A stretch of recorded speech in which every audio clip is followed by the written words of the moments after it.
La frase di Marc Marquez che ha colpito tutti nel weekend di Le Mans non è arrivata solo durante le interviste ufficiali. È uscita dentro al box Ducati, parlando con i suoi tecnici, quasi come uno sfogo personale.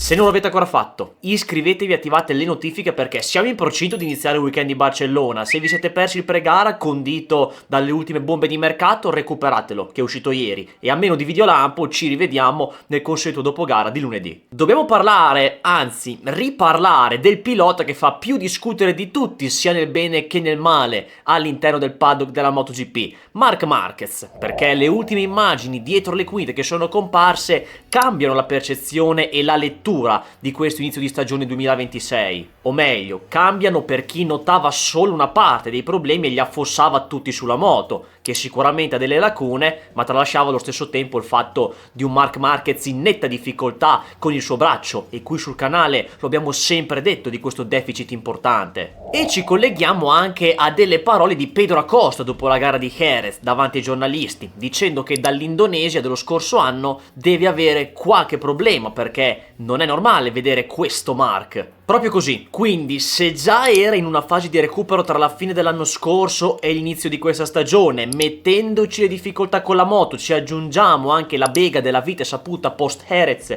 e infine la frattura del piede destro, tutto si complica e piove sul bagnato. Nel quinto episodio della webserie della Ducati che racconta dietro le quinte del GP di Le Mans, notiamo il particolare più scioccante dopo la notizia della frattura del quarto e quinto metatarso.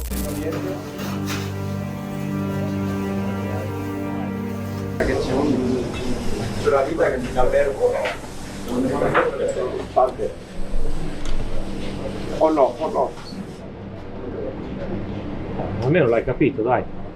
sì, ma il problema è che la vedeva che succedeva questo, non puoi andare con la moto o no, adesso sì, adesso no, adesso non mi metto, adesso no, sapeva che mi succedeva questo, per questo era già programmata, parla dopo Catalogna, sto guidando con un braccio mezzo.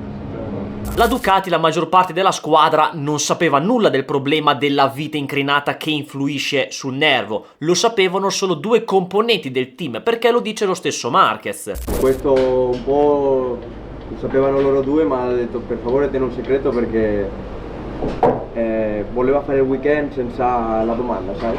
Per la della gente questo. Probabilmente è così, che la squadra non sapesse nulla, perché queste immagini non fanno parte di una recita, non stiamo vedendo degli attori che hanno un copione, e dal linguaggio del corpo, oltre a un leggero pianto, si vede che Marquez si sente in colpa di non aver detto nulla alla squadra della situazione della vite e che ha cercato di tenerla nascosta quasi a tutti. Che ci sta, ragazzi, perché Marquez è un grande uomo squadra, uno che sa fare spogliatoio, sa fare gruppo e dare entusiasmo, e giustamente le cose negative se le prende lui cercando di non trasmettere al gruppo e quindi non portare negatività ma cose buone. Io sono uno abbastanza diffidente, ma cerco di vedere sempre la buona fede. Io non penso che ci sia qualcosa sotto di organizzato tra la Ducati e Marquez, e la gente che crede a certi complotti, non solo in questo caso ma in generale, non la reggo, perché già sono partiti tanti commenti in base a queste cose. L'unica cosa che mi storce il naso, che ho detto anche nel dopogara di Le Mans, è il come Marquez ha saputo di questo problema alla vite, perché va bene, la squadra non ne sapeva nulla, ci sta e abbiamo detto il motivo,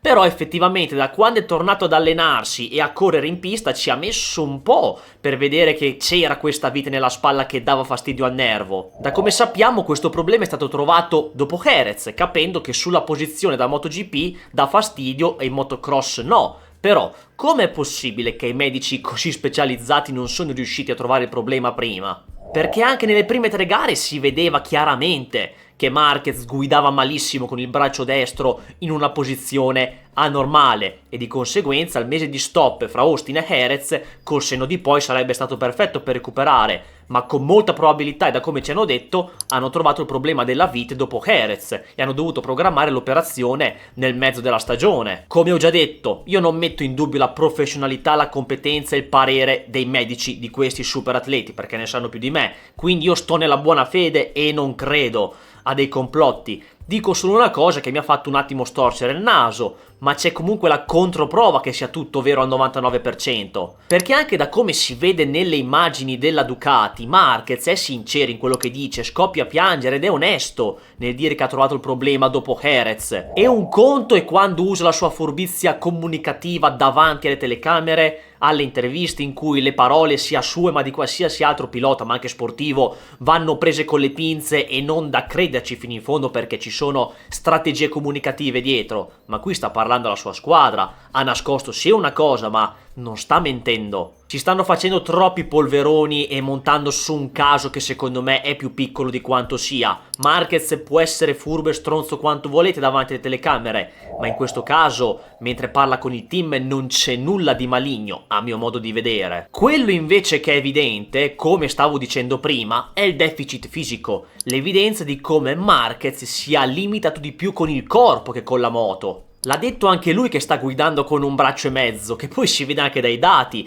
che non è il solito Marquez, la squadra lo sa. Ho sempre messo in primo piano che il problema principale fosse il braccio e poi venivano i problemi della moto, perché è innegabile che Marquez faccia più fatica rispetto all'anno scorso col davanti e c'è qualcosa da sistemare. Ma il problema sta proprio qui, non c'è la controprova, non può sistemare la moto come vuole lui perché è troppo limitato dal braccio. Non ha forza, non ha la forza fisica per fare cosa? Per portare al limite la moto, ed è questo il problema principale. Il vero limite della Ducati GP26 insieme a Marc Marquez non lo abbiamo ancora visto, perché il braccio non gli permette di esprimersi al 100% e questo è palese. Il suo limite al braccio non gli dà la forza di entrare al limite in frenata e in entrata, ed ecco che nascono i problemi col davanti della Ducati. È da inizio stagione che lo diciamo che Marquez ha sì difficoltà con la moto ma ha un grande deficit con il fisico. E la controprova ce l'avremo proprio quando tornerà, che ho già detto nel dopogara di Le Mans. Perché se riesce a risolvere il problema della vite riuscendo a stare nei suoi standard di forma fisica per arrivare al limite con la moto,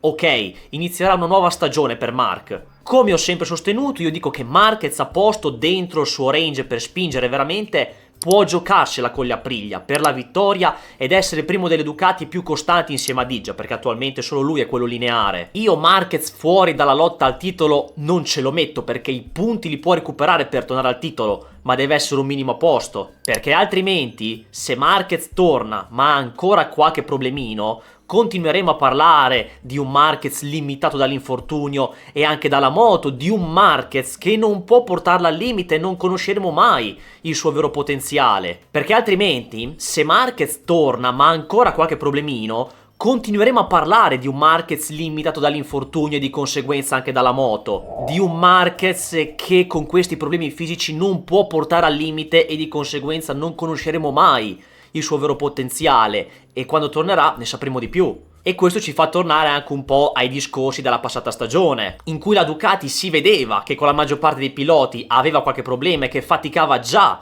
a lottare per vincere, ma era ancora lì davanti perché l'Aprilia non era ancora arrivata allo status che è adesso, e c'era un pilota, ovvero Marquez, che nascondeva tutti i problemi della moto. Quindi quando Marquez tornerà e se tornerà nel suo range di competitività per spingere a modo la moto, ancora una volta potremo vedere una Ducati che ha dei problemi con gli altri piloti ma che vengono nascosti da Marquez perché ovviamente è un fenomeno, lui riesce a nascondere queste cose e quindi il reale valore della Ducati, come ho sempre detto, ce lo dimostrano gli altri piloti come Di Giannantonio soprattutto, Bagnaia e così via. Questo non toglie che anche gli altri piloti Ducati possono fare buone prestazioni nel mentre Marquez non è in pista e sta recuperando. Però gli altri piloti Ducati devono trovare la costanza perché Bagnaia sì è forte, ma la prestazione di Le Mans, dove merita di stare ovviamente non cadendo, deve farla anche nelle altre piste. Lui sappiamo che è un pilota da prime posizioni, ma al momento non riesce ad essere costante. E quindi cerchiamo di capire anche in base ai nuovi aggiornamenti aerodinamici che abbiamo visto che la Ducati ha portato a Jerez se possono anche dare una minima svolta a Bagnaia per vederlo più in su e costante durante questa stagione. L'unico finora che l'ha dimostrato di questa costanza è stato Di Giannantonio. E vediamo Marquez quando e come tornerà per farci capire fino a fine anno che tipo di prestazione può fare. Fatemi sapere il vostro pensiero ragazzi qui sotto che vi leggo e ne discutiamo, ovviamente con chi ha un minimo di cervello e di robe strane io non ne voglio parlare. Iscrivetevi e attivate la campanella delle notifiche che ci vediamo presto per un nuovo video. Ciao!